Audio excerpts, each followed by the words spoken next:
Company law. अधिवक्ता जिनसाब chamber में आप सभी का स्वागत है। आपको पता है जैसे कि कंपनी लॉ का चैप्टर चल रहे हैं। कंपनी लॉ के अंतर्गत अध्याय 21 में हम आ गए हैं। आपको अगर कुछ क्वेश्चन हो, आपको कुछ जानकारी चाहिए हो, कानून से संबंधित अगर आपको जानकारी चाहिए हो तो आप हमें कमेंट कॉल करके भी पूछ सकते हैं।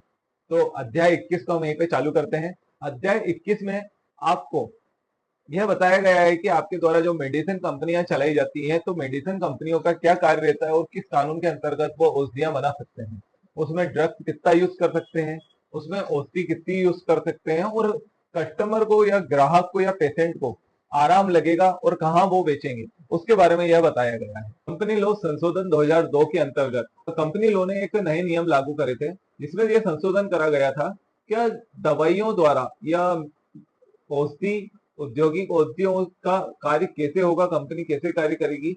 इसमें 424 ए से लेके 424 एल तक धाराओं को ऐड करा गया था। टोटल यह 12 धाराएं हैं, जिसमें कंपनी के औषधि उद्योग को बढ़ावा दिया गया था, जिसमें उनके द्वारा किए जा रहे कॉपी पेस्ट राइट को भी समझाया गया था। किसी भी दवाई का आप कॉपी पेस्ट बनाएंगे तो उसको किस प्रकार से कंपनी लागू करेगी मार्केट में, उसके बारे में भी ये बताया गया था।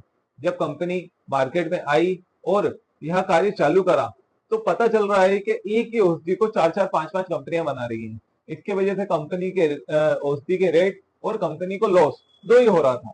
जब जाके कंपनी ये नियम लागू हुआ 8 फरवरी 2003 में कंपनी के नियमों में चेंज करके यह प्रस्ताव पारित किया गया था। आइए समझते हैं 424 ए से लेकर 424 एल धाराओं को। धारा 424 ए अधिकरण को निर्देश। अधिकरण को निर्देश मतलब कंपनी के अधिनियम को निर्देश कौन करता है और धाराओं के अनुसार कैसे कार्य किया जाता है। 424 ए में यह बताया गया है कि कंपनी के औषधि विभाग में होने वाले कामों को निर्देश कौन करेगा। यह विधायक नीति व सांसद नीति के द्वारा किया जाता है और इसमें कंपनी को मिलने वाला ऋण और चुकाने वाला ऋण का 50% भाग कंपनी सरकार द्वारा माफ किया जाता है, जो कंपनी के प्रॉफिट में शामिल होता है। कभी भी किसी कंपनी को आप लगाएंगे तो उसमें सपोर्ट आपको सरकार जरूर करती है और उसमें आपको सब्सिडी के रूप में कुछ परसेंट आपके ऋण को माफ किया जाता है।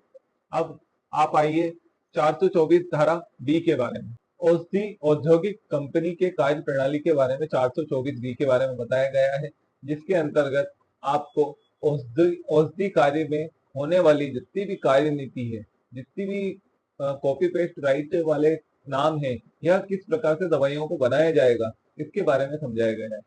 424 सी के अंतर्गत आपको 424 सी के अंतर्गत जांच के दौरान, जांच होने के बाद किस प्रकार औषधि को लागू करना है और उसका टेस्टिंग होती है, जो मतलब कंपनी से जो दवाइयां निकलती हैं उसके पहले उसकी जांच होती है कि शरीर में किस प्रकार से कार्य करेगी, कितनी मात्रा में उसमें औषधियां मिलाई जाएंगी और कितनी मात्रा में किस डोज को किस पेशेंट को देना रहेगा। इसके बारे में 424 सी के बारे में सी में बताया गया है। अगर ये कुछ गलत होता है तो उस कंडीशन में कंपनी के ऊपर 424 सी धारा का उपयोग किया जाता है।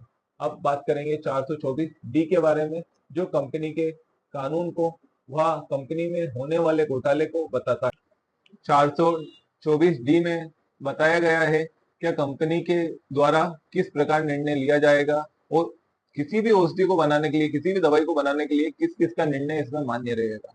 400 डी ई में यह स्पष्ट करा गया है क्या कंपनी का पुनर्गठन करना है तो किस प्रकार किया जाएगा और कंपनी में जो सोर्स ऑफ इनकम होती है या सोर्स ऑफ जो आपको इक्विटी होती है वो किस प्रकार लाई जाएगी, इसके बारे में बताया गया है। 424 एफ में यह बताया गया है कि कार्य को चालू रखते हुए जांच कैसे की जाए। कंपनी में कभी कभी औषधि कंपनियों में क्या होता है क्या हर महीने या हर 3 महीने में या हर साल में जांच होती है, ताकि कंपनी में कुछ गलत नशीले पदार्थ तो नहीं मिलाए जा रहे हैं जिससे किसी भी पेशेंट को नशे की लत लग जाए। इसकी जांच कंटिन्यू होती रहती है। 424 जी के एल आई जे इन धाराओं के अंतर्गत आपको बताया गया है कि कंपनी की क्या शक्तियां रहती हैं, कंपनियां एजेंसी को किस तरह हायर करती हैं और कंपनियां दवाइयों को किस प्रकार जांच के दौरान बेचती है। इस सभी की जानकारी 424 धाराओं में बताई गई है, जो आपके अधिनियम कंपनी लॉ के 424 धारा के अंतर्गत बताया गया है, जो ए से लेकर एल तक 12 धाराएं हैं। इसी प्रकार अध्याय 21 समाप्त होता है। अब बात करेंगे अध्याय 22 और अध्याय 23 के बारे में, जिसमें है परिसमापन। कंपनी का परिसमापन कैसे होता है। तो इसी के साथ हमारे साथ बने रहिए और हमारे यूट्यूब चैनल को सब्सक्राइब और इंस्टाग्राम पेज को फॉलो जरूर कीजिए।